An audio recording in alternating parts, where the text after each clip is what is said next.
Good morning or afternoon to others who might be joining in a different time zone. My name is Ramadan Ilazi, Ordani, and it's a pleasure for me to host today's webinar with the SMIDGE Project, dedicated to the interaction or the nexus between radicalization, extremist narratives, and gaming. SMIDGE Projects is an Horizon EU-funded project led by De Montfort University, together with University of Copenhagen and Kosovar Centre for Security Studies, which I represent as a proud member of this consortium. Today, I am joined by three esteemed guest speakers who are going to help us understand better this, in a way, relationship between the process of radicalization and extremism and extremist narratives and gaming and online space. And I'm very happy to introduce Dr. Peters, Professor Kaya, and Mr. Feta, who are with us today. They will introduce themselves as well once they start their presentation. So how we will go about this is that we will first hear from our speakers, their remarks, opening remarks, and then we will open up for discussion also from audience if you will have any questions for our speakers. If not, I have also a couple myself. So without further ado, as they say, let me first of all invite our colleagues to perhaps make some introductions about themselves, and then we will start the discussion, the webinar, the presentation from Professor Kaya. So let me start with Dr. Peters. So Dr. Peters, can you tell us more about your work, please, and yourself? Yes. Thank you very much for the opportunity to speak here today at the SMIDGE webinar. I'm looking very much forward to our discussions and knowledge exchange today. I'm an associate professor at the UCL University College Lillebælt in Denmark. So that's an institution sort of based, so part of my time I'm doing research on children and young people and online extremism, and the other time I'm a teacher educator, so that's actually part of a teacher training college. So for about 10 years, I've been focusing on conspiracy theories, in particular in relation to right-wing extremism, and how sort of conspiracy theories contribute to accelerate some of the processes going on in right-wing extremism. And as I just said before, my sort of main focus, and also my main focus for my presentation today, would be at young people aged 14 to 19, so young adolescents, and the risk factors there in being involved in online gaming cultures and online digital platforms in general. What sort of risk factors do we see, and what sort of risk mechanisms should we be aware of when young people are participating and being active on those sort of platforms? So thank you very much. Thank you, Dr. Peters, and we will hear more from you shortly. Professor Kaya, if you can also introduce your work and yourself. Thank you. Thank you, Danny. Thank you for the invitation. And I'm also happy to be with you here. I'm a political science professor at Istanbul Büyük University. Currently, I'm on sabbatical and, spending my time at Humboldt University as a visiting professor.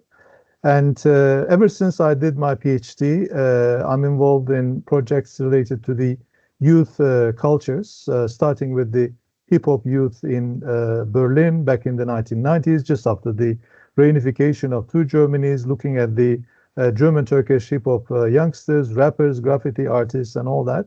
And later I shifted to other countries as well, including Germany, France, Belgium, and the Netherlands.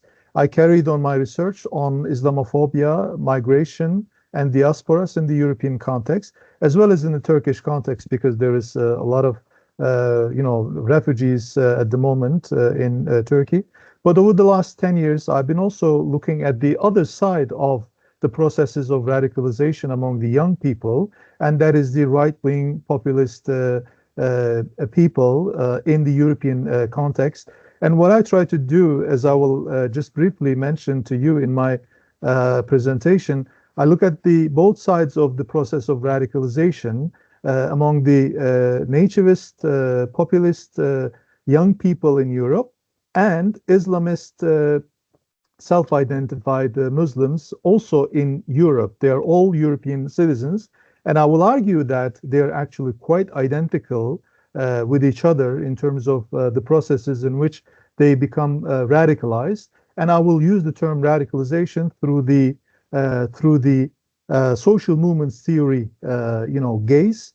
So I will try to, share with you, as far as I can see, the root causes of the processes of radicalization among these people who would be probably acting together if we were living in the 1960s, using the Gramscian paradigm, but at the moment they are not acting together. On the contrary, they are co-radicalizing each other because of the prevalence of civilizational rhetoric, Huntingtonian civilizational rhetoric. Dani, I think I explained all the things that I was supposed to say in the slides, but anyway, it's good to see you.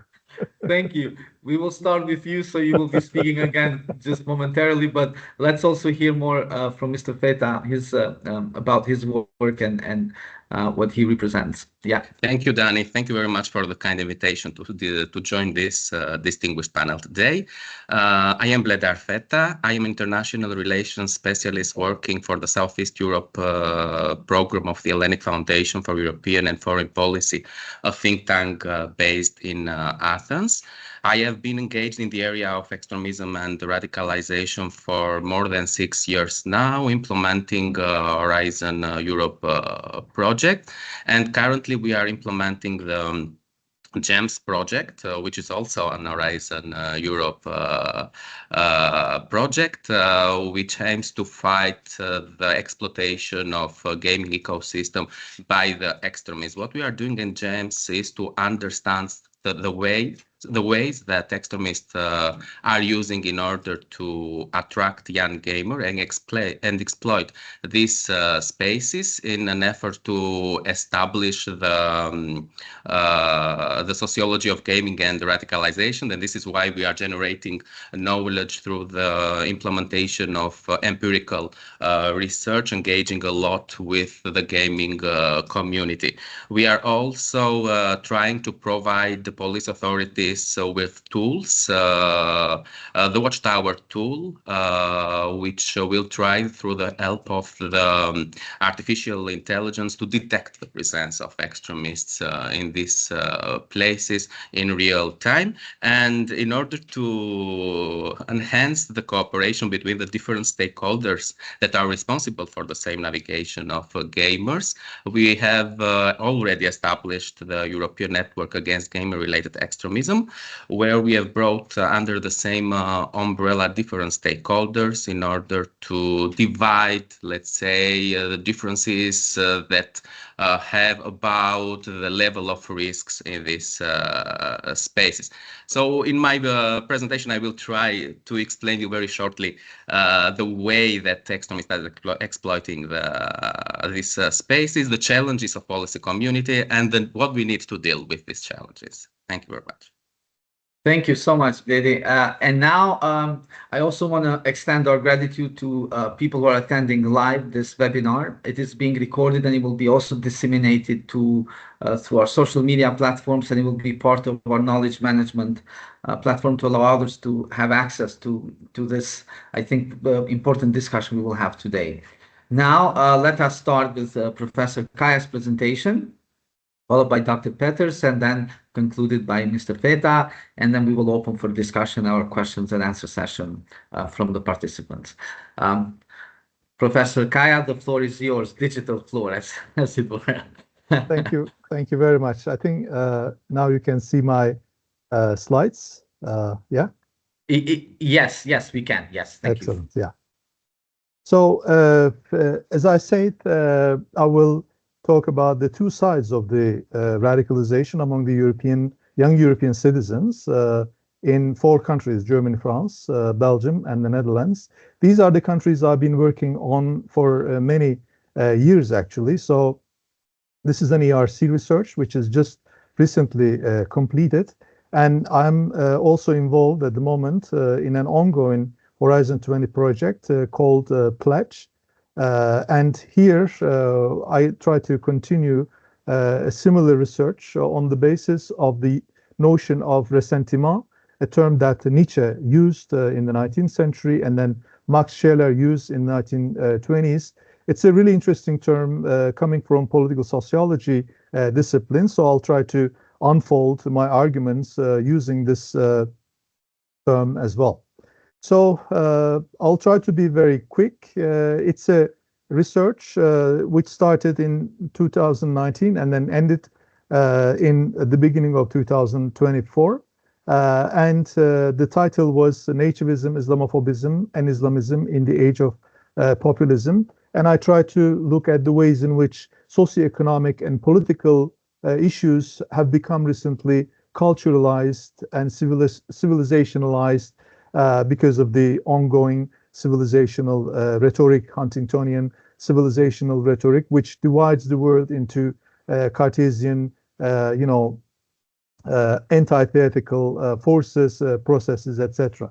And in this sense, we interviewed more than 300 young people with a group of scholars, researchers in 4 countries in different cities in the European context. And we looked at the self-identified young Muslim European citizens and native youth population labeled as extremists living in different cities like Dresden, Lyon, Rotterdam, and Aalst, Antwerp, etc. in Belgium. So we asked the young people, our interlocutors, different questions in 4 different boxes. We asked the same questions to both groups of people, assuming that they are actually socioeconomically, politically, and psychologically going through the same turmoils, going through the same problems, affected from the destabilizing forces of modernization and globalization. So we asked them questions about their individual life, everyday life, their close surroundings, the national sphere, and the globally important issues in the European context. And most of the research was already published in different books and so many different articles. These are also accessible in our website, as I shared with you earlier. So it's just, so I used the social movements theory because I think it is a very, important lens to look at the young people's processes of radicalization, which takes it as a kind of reaction to destabilizing forces of modernization and globalization. And here, in my own terminology, I use words like ultra politics, using Carl Schmitt's contextualization of the 1920s, 1930s, where authoritarian politics becomes prevalent. But then how about the individuals? How individuals respond to this growing authoritarian tide of populism, anti-democratic movements, politics, etc. I argue that individuals trying to respond to this ultra politics tends to create their own sub-politics or tactics, referring to Ulrich Beck or Michel de Certeau. So this is a kind of everyday life politics. Danny, you were going to say something? Yeah, I'm sorry. Were you intending to change the slides, Professor Kaya? Because it doesn't move. I didn't. I'm not seeing that it changed. Maybe. Oh, really? I don't know. So that's what. Sorry about this. It's okay. And now it's moving. Yeah. Now okay. It's moving, then I will move from here. It's better because the full screen apparently doesn't work. Okay. All right. Sorry. Thank you. Yeah. You are on slide 7 now. Slide 6. Okay. Slide 6. Exactly. Let me just go back. Sorry to interrupt. Continue. Oh, thank you. Thank you very much, Danny. So using the social movements theory, words like notions like sub-politics, ultra-politics, tactics, and I take it as a kind of reaction to the destabilizing forces of globalization and modernization, which makes our emotions more important than they were ever, because we see a lot of rage, a lot of anger, a lot of anxiety, a lot of ressentiment. The term ressentiment is interesting because this is what I actually try to argue. Because when you look at the right-wing extremist or radical people, or Islamist, radical or extremist people, you see that they are really against, let's say, mobility. They are against globalization. They are against this. They are against democracy. But this is what we see at first glance. When you continue to talk to these people, when you listen to these people, you get a completely different picture. And I think this is what the everyday politics, everyday life sociology is teaching us, or phenomenology is teaching us, because we know from phenomenology that the things that we see are different from the way we see them. There is a different reality behind. And ressentiment, the term ressentiment, is this fox and grape, story. We kind of transvalue the things that we value by heart. So when you see that they are anti-global, but they actually want to become globalized, they actually want to become mobile, they actually want to become a part of this global cosmopolitan world, but they know that they cannot, because they realize that the democratic premises are mostly wrong for them, because democratic premises are like, we are all equal, we are all free, etc., etc. But then they realize that recently, because of the, I think, social media, because of the internet, because of the modern communication technologies, etc., they realize that no, they are not really equal. They are not really free. They're not really this and that. Because of this failure of the democratic, assumptions and premises, they try to react to this reality, and then they start transvalue the things that they actually want to reach by heart. So this is what we call, ressentiment. And then we see that these young people are socioeconomically deprived, mostly, politically deprived, nostalgically deprived, because they are not happy really with the things that they see in everyday life. And just in 2018, Bertelsmann Foundation did a really great job. They did a survey, and then they found out that the age of nostalgia has gone down to early 20s. Even adolescent people are becoming now nostalgic. I mean, for me, the age of nostalgia was in the ages like 60s, 70s, etc. But now we all have become, in a way, nostalgic, even the young people. So they're also complaining about their spatial deprivation.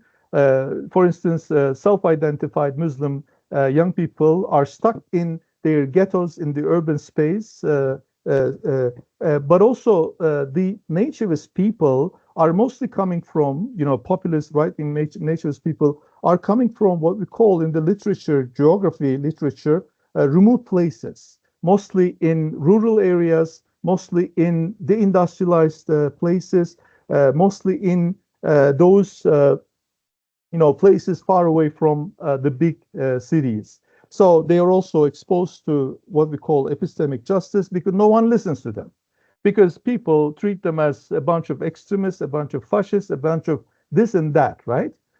So this creates a kind of epistemic injustice. This also creates a kind of humiliation. Because of your headscarf, you are subject to humiliation. Because of your let's say, some aspirations to anti-systemic parties, you're becoming humiliated. So this humiliation is one of the key factors that we also need to look into. So the term co-radicalization is a term that I'm using in my research. This is basically, especially we see something since 9/11 very obviously. Since 9/11, we see that right-wing, nativist people and self-identified Muslims are co-radicalizing each other, because they don't talk, because they don't communicate, because this is how it is. This is how the neoliberal forms of governmentality tend to keep them apart from each other, a kind of neo-colonial way of regulating, controlling the population. So because we also realize that, I mean, the other experts here, my colleagues, are more aware of this fact, I'm sure. The states are no longer really investing in youth centers, community centers, cultural centers, where these people from different backgrounds, ethnic, cultural, religious backgrounds, have the opportunity to get together in third spaces to exchange their, issues, their problems, etc., etc. So this lack of communication between different social groups is a really important matter of this core radicalization. I talked about ultra-politics and sub-politics, so I'm not going to go into detail referring to Carl Schmitt, Ulrich Beck, Michel Lecerteau, etc. Here, a bit of literature on social movements theory. I try to separate the term radicalism or radicalization from extremism, because these are two totally different terms. But unfortunately, these are being used interchangeably, not only among the public, but also among political elite, and also in the academia. I think being radical is a normal thing. If you go to the literature, you will see that Karl Marx was a radical philosopher, Protestants were radical, reformists were radical, and then there is tactical radicalism with a bit of violence involved.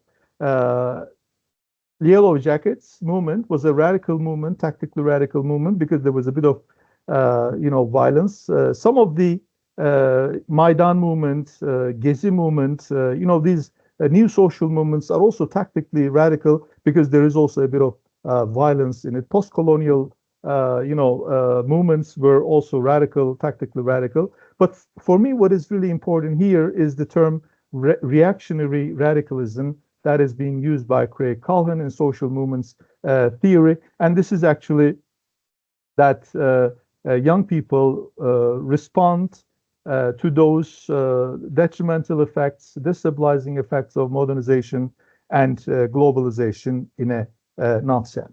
So how do we actually differ from each other in our responses to destabilizing effects of modernization and globalization? Although we are all exposed to the same problems, right? Some of us use Facebook communities, some of us use Twitter communities, some of us use epistemic communities to feel better in this such fast changing, rapidly changing world. I think it depends on our cultural repertoires. It depends on what we have on our luggages. So if nativist people have in their luggages nationalism, nationalist rhetoric, culturalist rhetoric, ethnicist rhetoric, they tend to instrumentalize these kinds of tools to express themselves. Self-identified Muslims in their habitus, in their luggage, in their repertoire have religion, so they tend to use religion to express themselves. And we have words to express ourselves, right, as academics, as scholars. So we all actually quite similar, anthropologically speaking, but the way we respond differs from each other. I think this is really an important matter to keep in mind. I'm coming towards the end of my presentation, and here what I want to share with our friends is that these young people are actually quite identical, looking at the ways in which they responded our questions in a rather interactive way. They have the same patterns about their perspectives on mobility. They want to become mobile, but they cannot really become mobile. And they have issues in their educational years, in their educational institutions, alienation, humiliation, different issues. Their parental backgrounds are also quite similar, coming from deindustrialized families, unemployed families.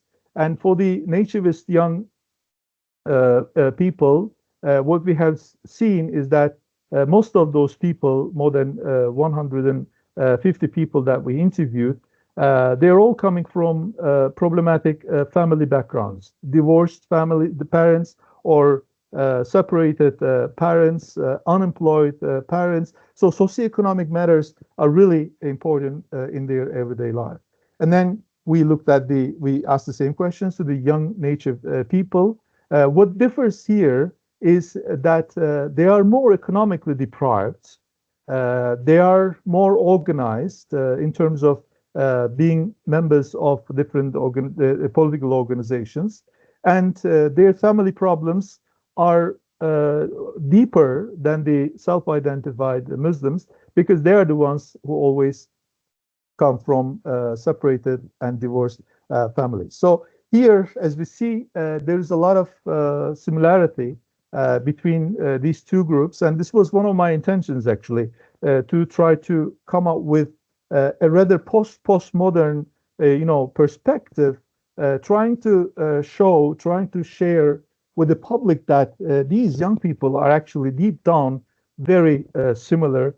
They are all exposed to different forms of neoliberal governmentality, unemployment, poverty, injustice, etc. And then they generate different tactics, different sub-politics to express their discontent in everyday life. So we looked at all these different notions, grievances, community of sentiments, creating scapegoats, and also co-radicalization, nostalgic deprivation, etc., etc. And here, let me just share with you one of the important matters that always comes into the picture. That is the use of the past by right-wing populist parties, by, let's say, Islamist radical organizations, because we know that the present is no good for any of us.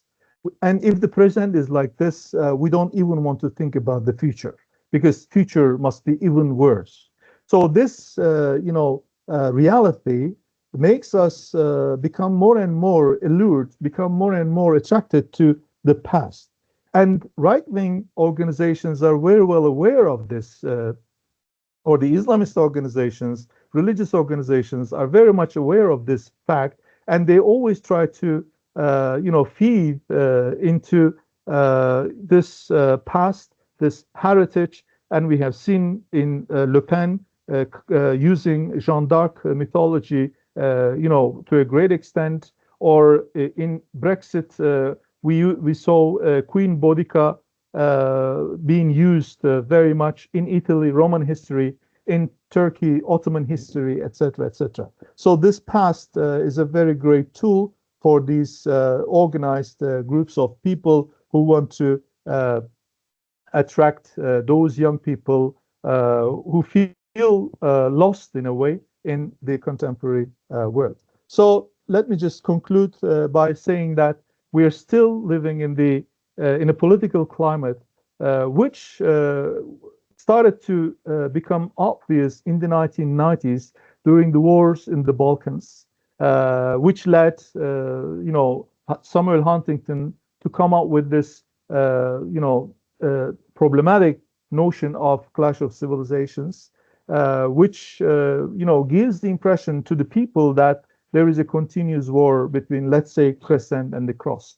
And we know as scholars, the root causes of the clashes, of the problems that we are having, cannot be religions, cannot be ethnicities, cannot be cultures. On the contrary, these are good, tools to conceal the reality. The reality is that there is a socioeconomic deprivation, there is a grievance, there is a nostalgic deprivation, there is a spatial deprivation. So at the end of the day, young people who are failed by the democratic premises are becoming more outspoken in order to be heard by the center, which doesn't listen. So the problem is not with the periphery. The problem is not with the right-wing populists or Islamists. The problem is with the center, because the center doesn't hold. If I just could remind you of Marshall Berman's famous book back in the 1990s, All That Is Solid Melts into Air. And I think this is a sentence which he picked up from Marx's Communist Manifesto. the center doesn't really hold, and individuals become more and more resentful to this reality, and they are trying to bring up their own perspectives to be heard in this postmodern age. And I think we could also try to, interpret all these movements coming from bottom up, named as populism or this and that, could also be perceived as attempts to democratize our democracies. So I here offer another perspective, another lens to look at the things that we are going through in terms of radicalization in the European context. Thank you very much, Dani, for your patience. Thank you.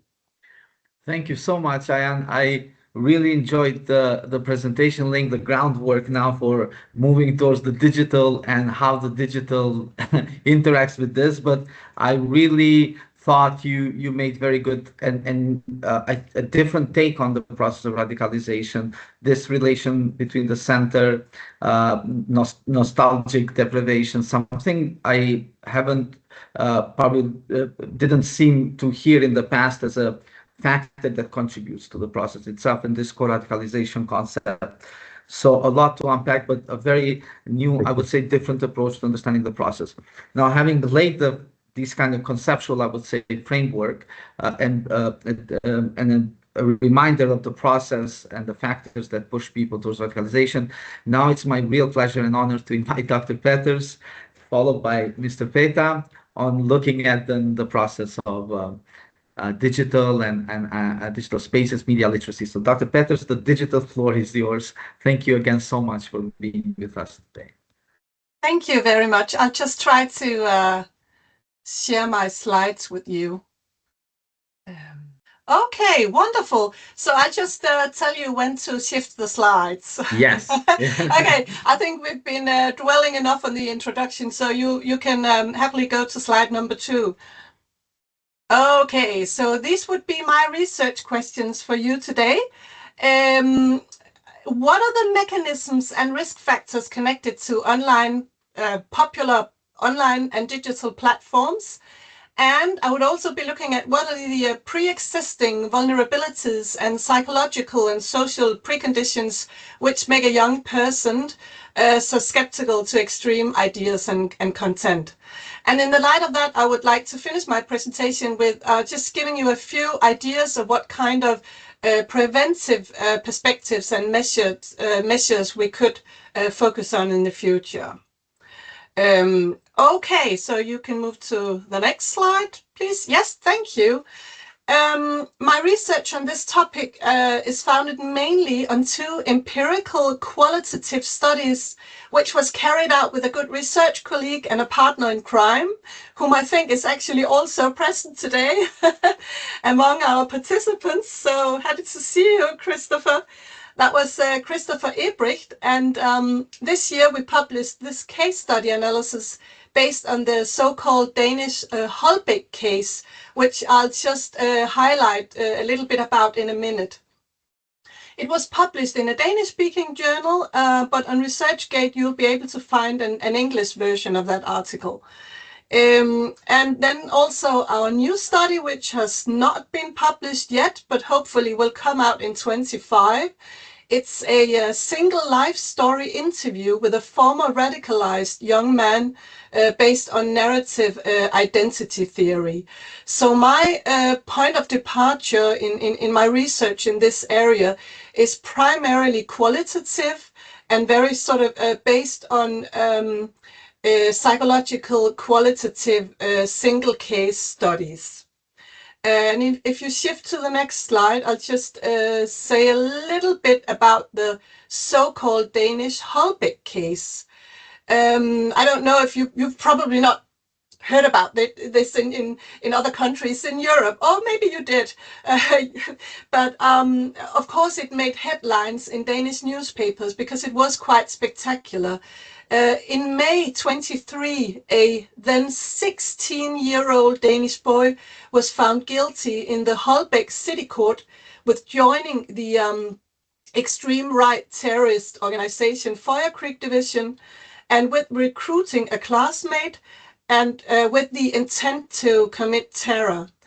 And what is so interesting about this case is that during the trial process, it became obvious that his entire radicalization process had been taking place on online gaming platforms.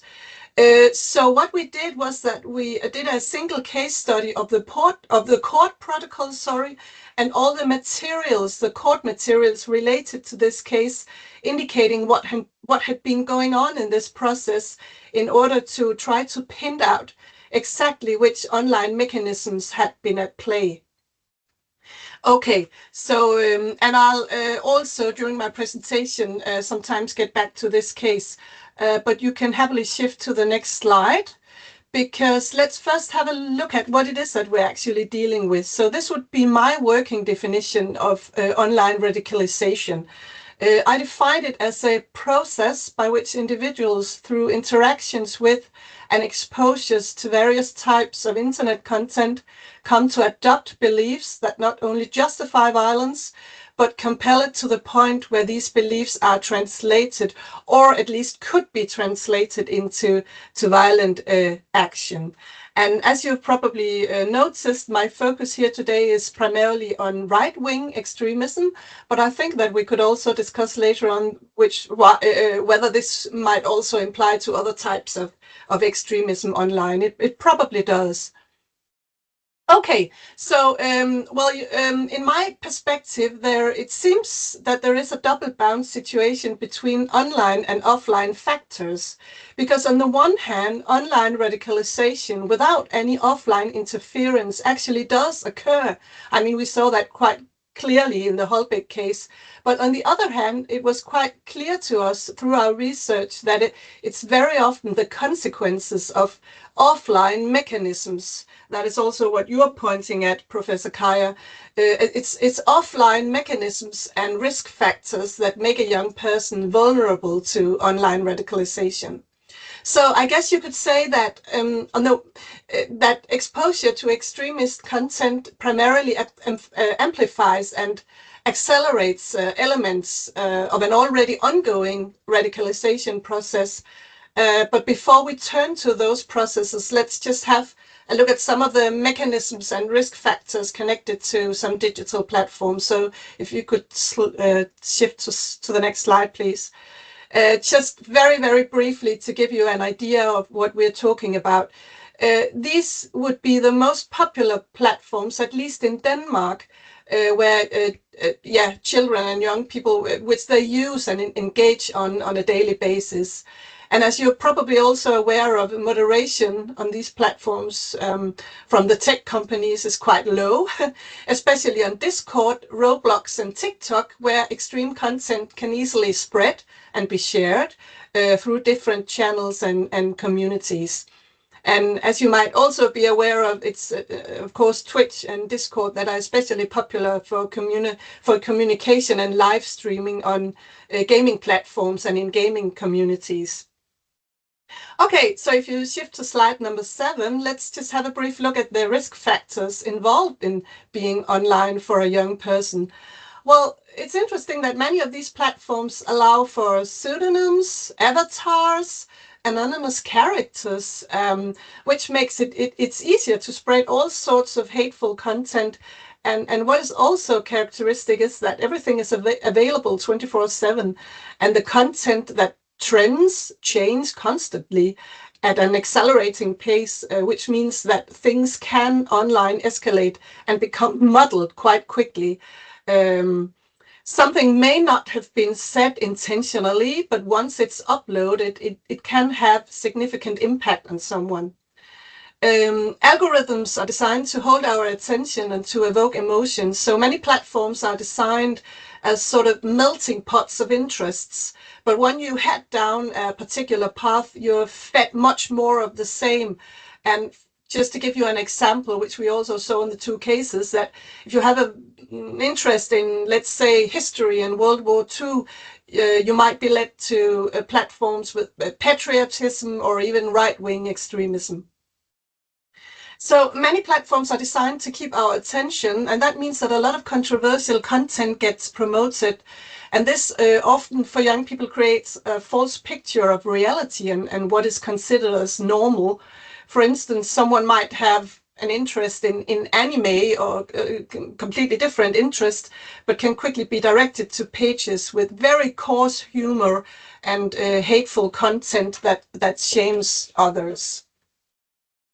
Okay, so if you move on to the next slide, what happens then during an online radicalization process? Well, research shows, and our research also confirms, that online radicalization is very often compensation for offline vulnerabilities. That could be different types of personal crises, mental health issues, trauma, and uncertain identity. And I think that Michael Hog's uncertainty identity theory seems of particular importance in this regard, because young people often experience heightened self-uncertainty. One could say that adolescence simply is the self-uncertainty period for many. So several empirical studies show that extremist environments are very effective at sort of establishing a secure social identity by providing members with a sense of belonging. So the key word here is really sense of belonging. And that goes especially for individuals who feel isolated, alienated, and do not really have a lot of offline friends and who long for belonging. And this process can indeed be accelerated and intensified when meeting what you could call a significant other, typically in form of an older person who becomes kind of an elder brother or a father figure who initiates the grooming process by taking the individual under his arm and connecting him with me and set up meetings and initiate meetings with the online community. So online communities or networks function as facilitative tools, acting as key sources of information and communication and circulation of propaganda. And that was indeed what we saw in the Holbeck case, because when searching his house, the police found bump manuals and different sort of all kinds of sort of information and exchange of different sort of in-group information in this right-wing community. Okay, so exposure to echo chambers has a polarizing effect when individuals start to gradually identify with the in-group while the out-group becomes dehumanized. And then at a certain point, we see a sort of a kind of a moral disengagement, which is often the result of an acceleration process, which intensifies the commitment in the in-group. So we see a tendency that in closed online communities, hatred, dehumanization, and all these sort of tendencies normalize and escalate more quickly, and also pushing young people's boundaries for what is considered morally acceptable. Okay, so I'll move towards the end, but before that, we could have a look at the next slide, please. I'll present to you some of the data and findings for our two case studies. Yeah, you can happily move on to the next slide. So based on our two case studies, we can identify the following risk factors. Well, the early identity challenges are linked to the experience of feeling excluded from social communities, such as also lacking peers to identify with, and the feeling of being an outsider and not really being accepted. And bullying actually also can be an important factor here. What we also clearly saw was a clear lack of interaction and dialogue with parents and other adults, and that includes teachers and educators as well. And perceptions from adults mainly consisted of being or labeling the young person as a problem child or the angry one. So responses of what was seen as bad behavior often involved further exclusion from the social groups at school, rather than understanding or support or trying to understand what was actually the emotions going on behind all this. I think this touches on some of the things that you also pointed at, Professor Kaya. Okay, a lot of these political fringe online communities provide a sense of fulfillment, or at least sort of are very good at meeting the unmet needs during early adolescence. So they're very clear with coming up with clear ideological markers, and very effective in providing group belonging and stabilizing uncertainty. So in relation to the previous, I guess one can say that these communities actually fulfill several fundamental psychological needs of being seen and heard and belonging. The boundaries between a just for fun, edgy meme, youth culture and hateful online are initially in the initiating process when becoming a member of these communities is often very fluid.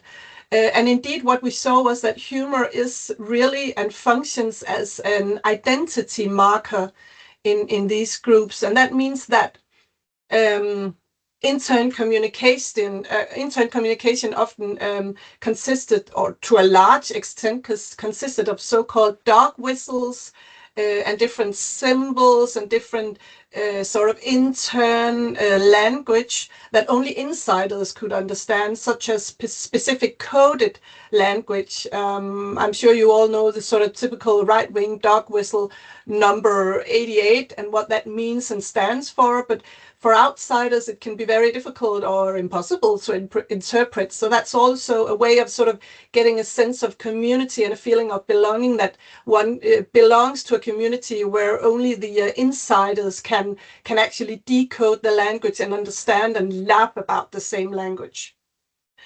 Okay. Encounters with significant others, which I presented before as this grooming process, are really often crucial in shaping choices and pathways. What we can see is that during this grooming process, vulnerability and insecurity were exploited, because recruitment often begins on gaming platforms using humor and memes, and then particularly interested young individuals are then brought closer into the networks and tested with increasingly transgressive language and behavior, just to test how far are you willing to go? Are you willing to also use hate speech and stuff like that? And finally, what we also saw as a clear tendency was that the initial radicalization process occurs, or does indeed occur, online. But there is a significant acceleration when the online also moves offline, and that could be in regard to the Holbeck case, in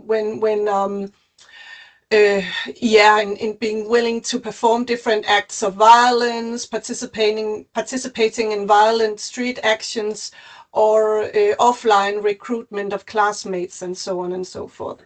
Okay, so just to summarize, and I'll briefly come to the conclusion now, the internet is not the sole cause of a radicalization process, which, as I've tried to show here, really stems from other risk factors and mechanisms that are present in young people's offline lives. But existing research, and our research, also demonstrates that radicalization indeed does occur online without any physical contact with other extremists.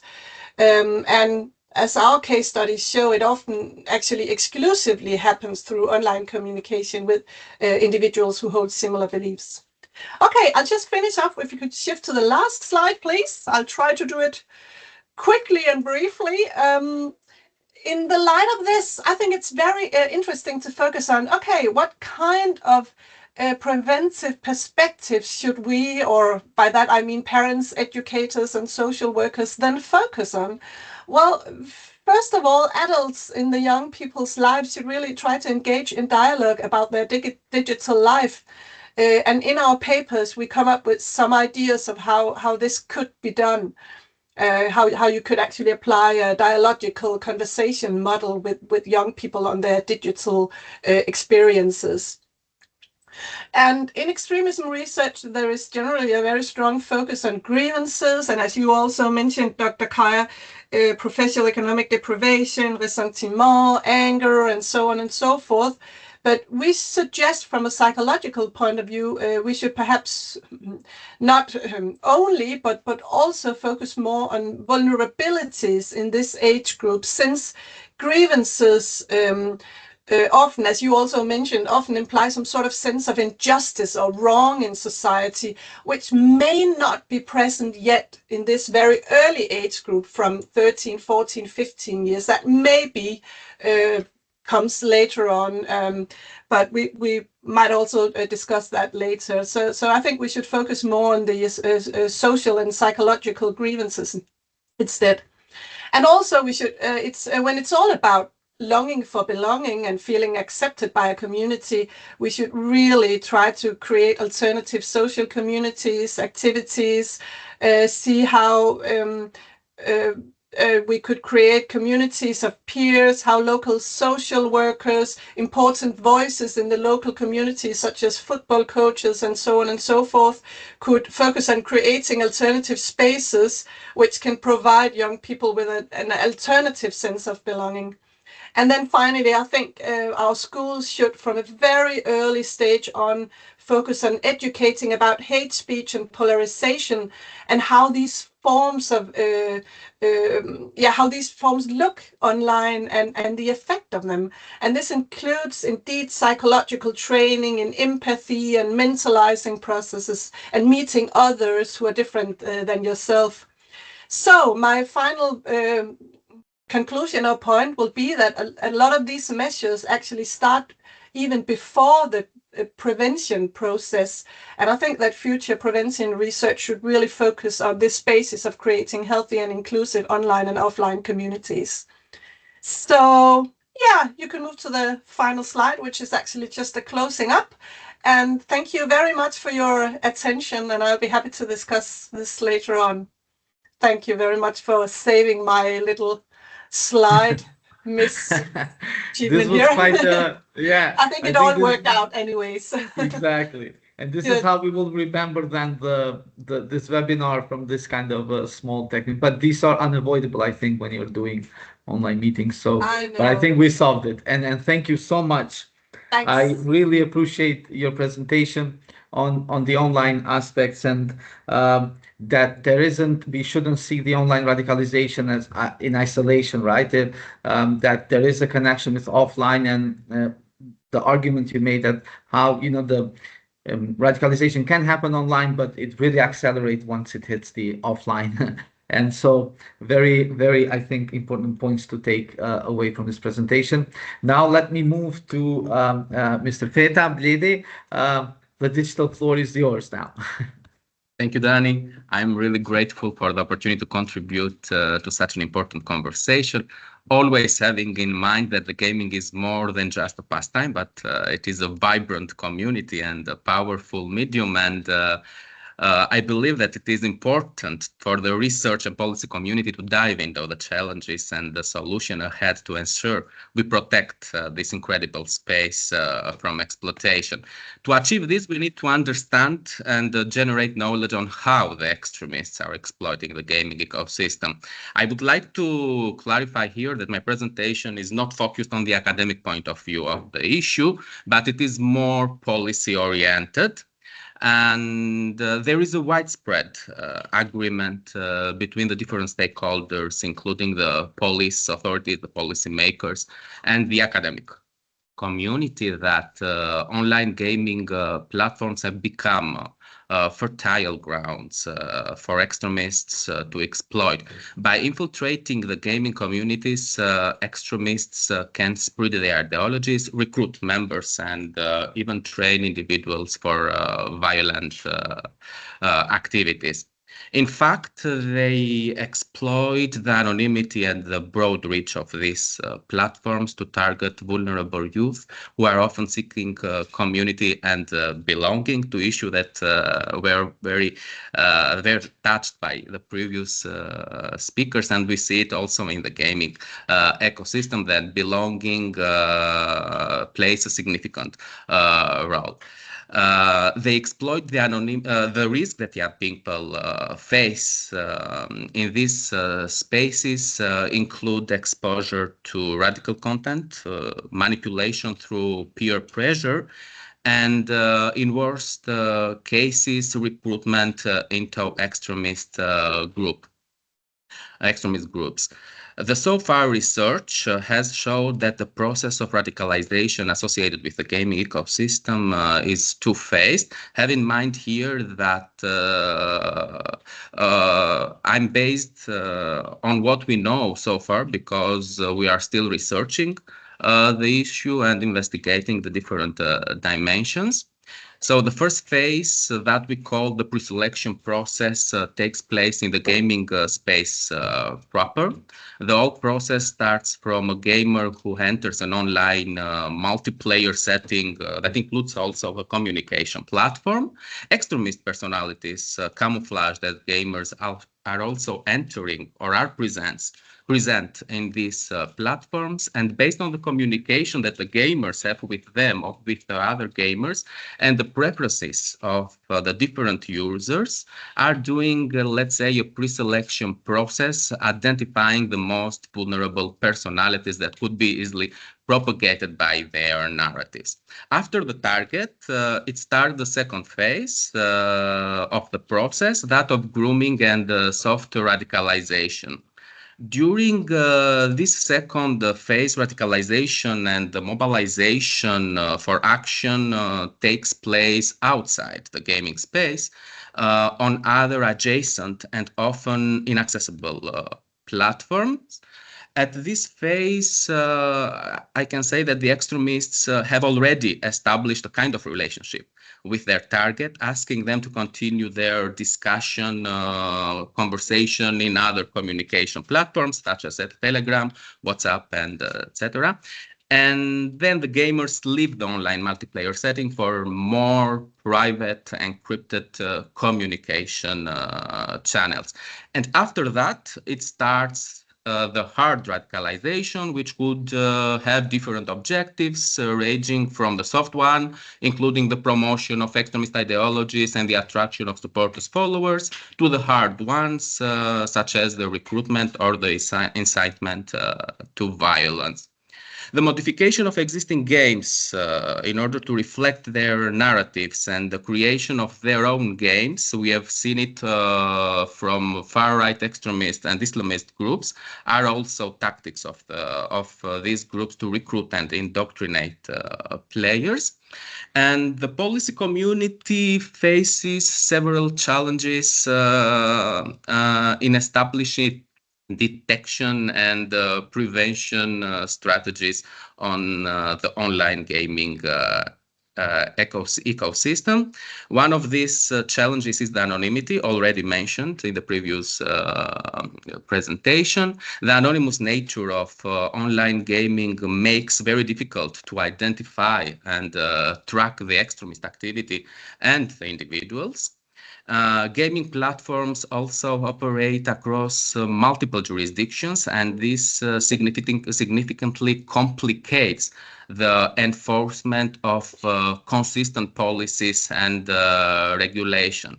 The fast-paced evolution of the gaming technology and platforms often outpaces the development of regulatory measures. The fieldwork research so far has shown that these groups quickly adapt to the new technological development compared to the authorities responsible for countering their extremist activities. And this gives them an advantage and allows them somehow to maintain a upper hand. One other key challenge we have identified is the balancing between freedom and safety, ensuring that prevention measures do not infringe on users' rights to privacy and freedom of expression. From the contact we have with gamers, the gaming community, we have seen that this is one of their main concerns.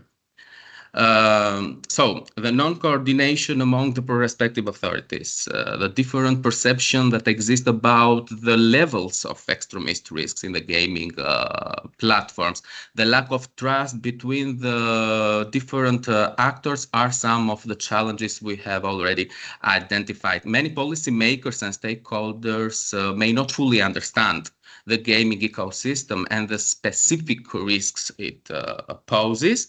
There is a significant gap between the researchers and the gaming community. The entities that are responsible for creating and publishing games are often very skeptical of the research findings due to the fear of potential legal actions, or to put it simpler, they have different readings about the issue and the risks associated with it.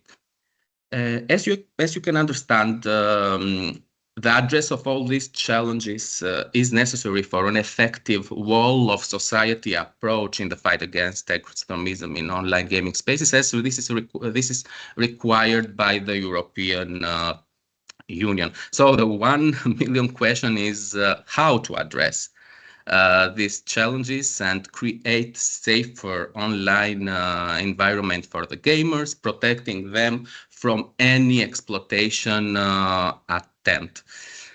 Since the rise of extremism in digital gaming spaces is both new and complex challenge for the tech companies, the policymakers, and the PCVE practitioners, there is a need for a multifaceted approach to deal with it, to tackle it. And all this process required a shared understanding of the phenomenon, a joint commitment to action, and a shared language to address the issue from its roots.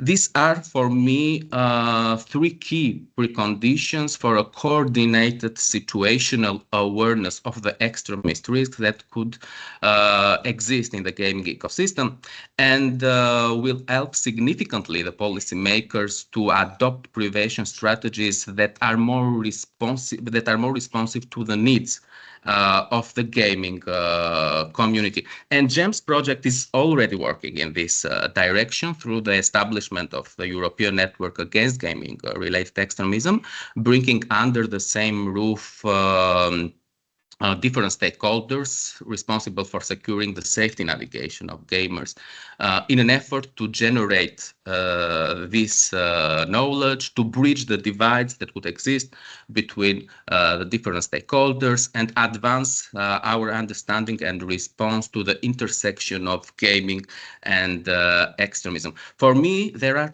2 areas important: harm mitigation, safety by design, and joint efforts to implement effective PCVE measure. The key to the effectiveness of these measures is the involvement of the gaming community itself. Any prevention strategy without the involvement of the gaming community, I strongly believe that will be an unaccomplished mission.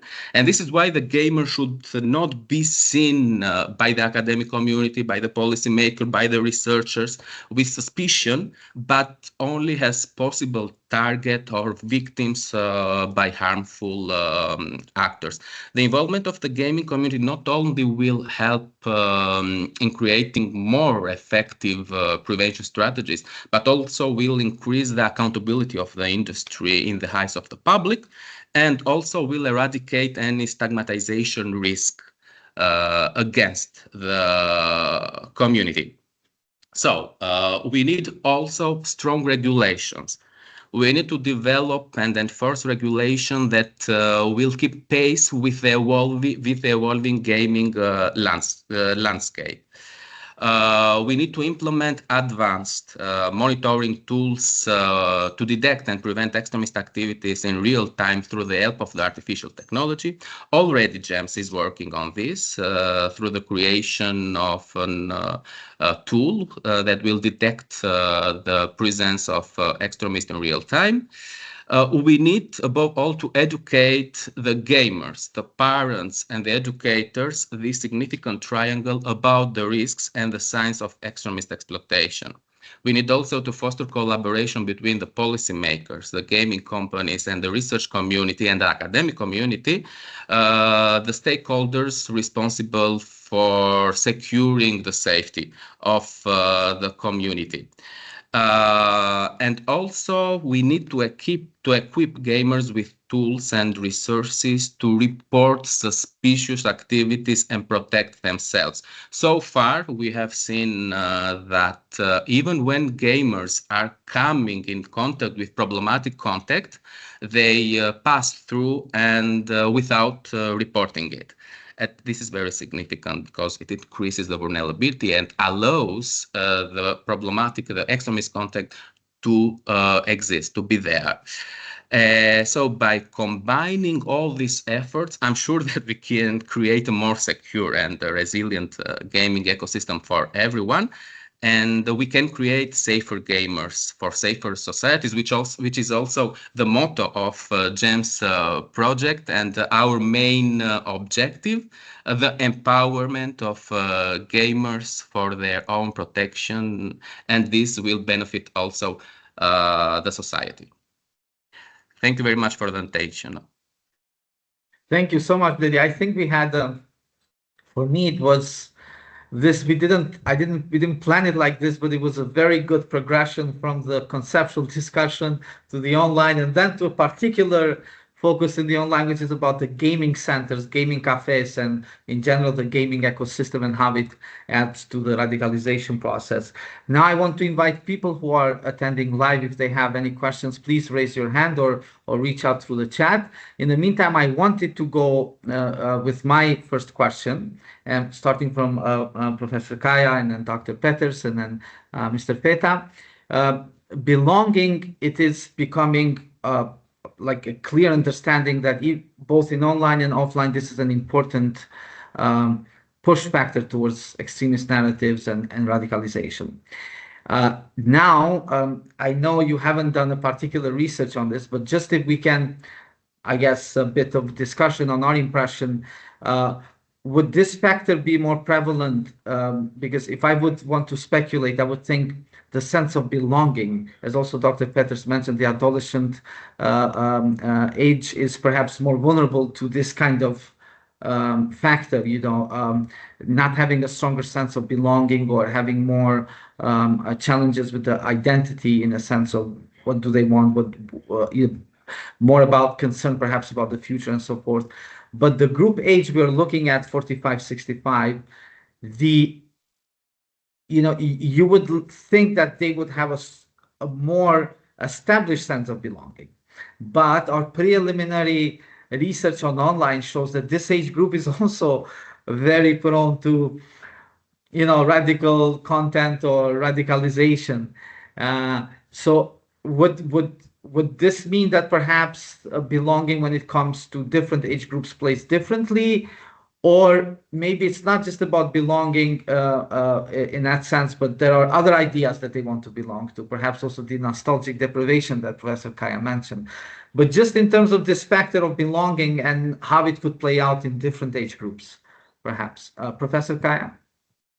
Oh, yeah, I mean, just very briefly, I think it all depends on, again, what we have in our, repertoire, what we have in our luggages, conceptual, luggages, etc. Because our societies, I mean, we still have a nostalgic conception of society. We ask migrants, let's say, to integrate into I don't know what, but we also ask young people to become more and more social, to be offline, to integrate into different spheres of life in our societies. But we need to be aware of the fact that our former societies, societal structures are no longer there. So this integration, the whole conception of integration into one static, Durkheimian, whole society is not possible anymore. So we need to face this, right? So we need to really change our conception of the society, because the society is really dismantled.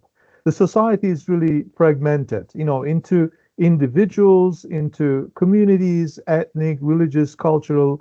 So here I see a neoliberal logic. And neoliberal logic, other than the, let's say, welfare state logic, which was, a story in the past, and now the neoliberal logic is trying to regulate the society by dividing that society into individuals, if possible, atomize the society into individuals, and to make them all become resilient and strong enough to look after themselves. Because the neoliberal logic is all about prudentialism, creating an understanding of prudentialism. I need to look after myself. I need to look after my family. I need to send my children to good private schools because the state school system does not work. The health system does not work. So I'm always our minds have to work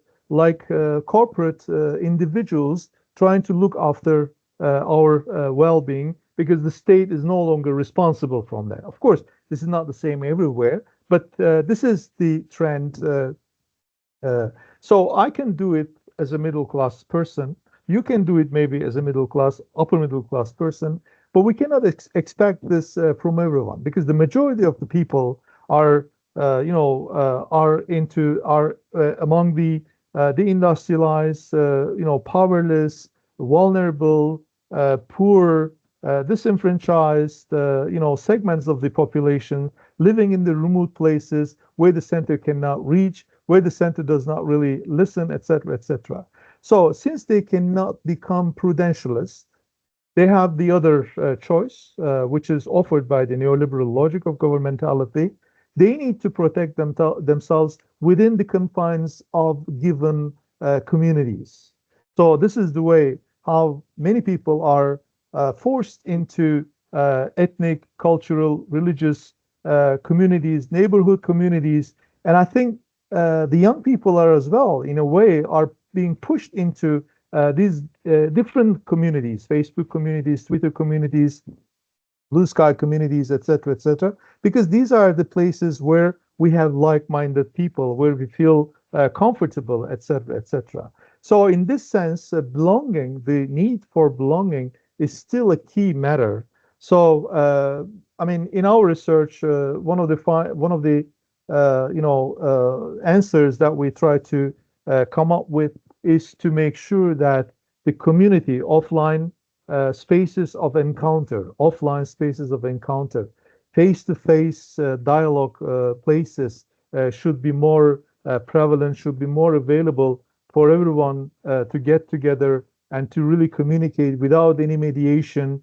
So this is one of the things that I can tell. I know this is trying to row against the tide, but still, as a Levinasian, person, I still believe in this face-to-face dialogue where there is no mediation, if possible. And this is possible through the investment in cultural center, community centers, cultures, arts, sports, these kind of offline facilities. Of course, there are other techniques, as my colleagues have already explained, to use also online as well. Thank you, Tom.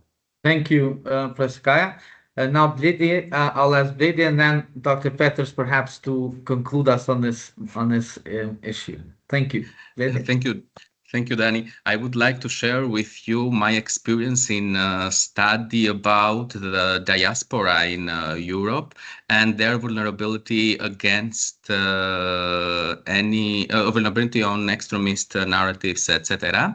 And what we have seen, this study showed us that the sense of belonging is not an issue that only for the young people, but also for the old people and their parents, for example, the first generation of immigrants, because we have now the second generation of immigrants.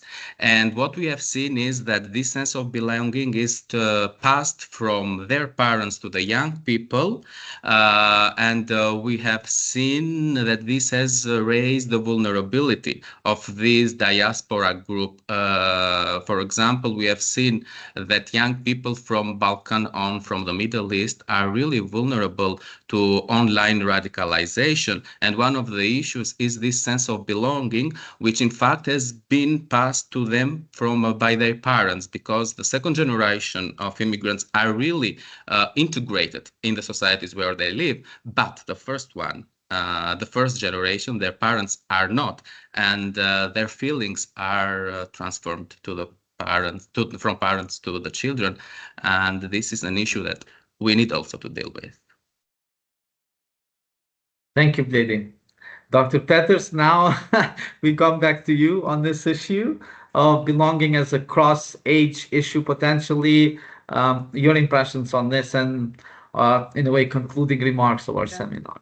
I think thank you. It's a really good question. I think that the point that you make, that or the question that you ask, could it be different for different age groups in terms of how it plays out? And it might, but I totally agree with Professor Kaya and Professor Feta that, of course, it's part of the human condition that it's a fundamental psychological need that we all long for belonging.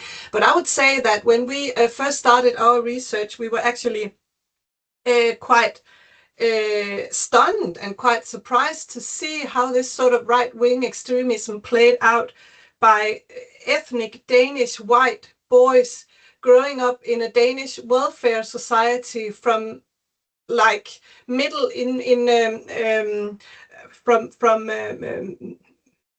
sort of middle how do you call it, from very good homes, actually growing up with lots of opportunities for good education, for good jobs.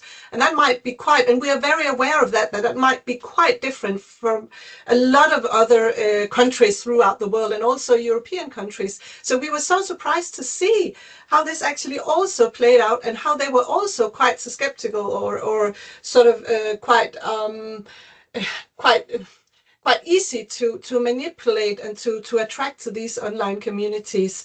So that at least tells us that this longing to belong it's much more multifaceted and has much more sort of factors to it than just socioeconomic conditions and feelings of deprivation, because that's not really the case, not in a socioeconomic way for our informants, but still that was indeed an issue.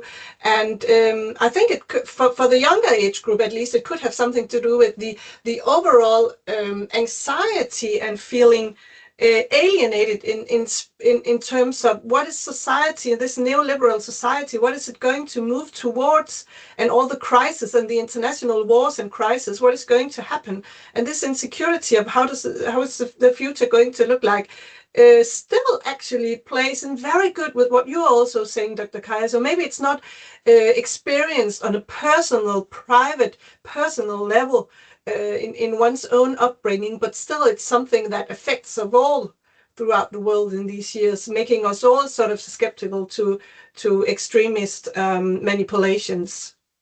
So I think this, and I think we should do a lot of more studies. So that could be kind of an attempt to make a concluding remark, that we should really try to make much more EU-funded projects where we also where we try to find similarities and differences, and try to compare the different European countries and the different conditions for growing up for ethnic Europeans, and also for immigrants coming to Europe, and try to do a lot of more comparative studies, I think.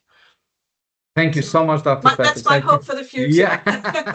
No, absolutely. I think this is that, you know, the more research you're doing, you're coming out identifying some of those missing pieces or puzzles that require greater attention. Today, we tried, I think, to tackle this issue of the nexus between radicalization and extremist narratives from different perspectives, including from more of a policy that they brought in terms of, for instance, as he said, like gaming and online gaming centers operate throughout different legislation. It becomes even a practical. So I think our discussions, our research is also producing some concrete understanding of EU institutions have to deal with this. And then, as you said, Dr. Peters, for instance, on online moderation, for instance, that some of the platforms have less moderation than others. Accountability of the platforms is also important, and then not forgetting all of these factors where we are asking, you know, who are we trying to blame? I mean, we're not trying to blame anyone, but I mean, like, what are the issues? What are the challenges? And as Professor Kaya said, you know, we are looking at different groups, but sometimes the center is not holding. The center is not reaching out, not listening to these kind of grievances and issues. So on behalf of the SMIDGE Project and Kosovar Centre for Security Studies, I want to really extend my heartfelt gratitude that you took the time to explore these issues. And as I said, we will make this webinar available to a wider audience through our, again, social media platforms, through online, and hopefully someone out there might check this out and have a deeper understanding of these issues and potentially help out both in policy and research. So thank you again so much for being with us. Although the weekend is a bit longer, but happy rest of the week and weekend. And thank you again so much also to colleagues who are attending online and live to this. Thank you. Thank you very much. See you in our next webinar. Goodbye. Bye-bye. Bye-bye. Thank you. Bye. Thank you. Bye-bye.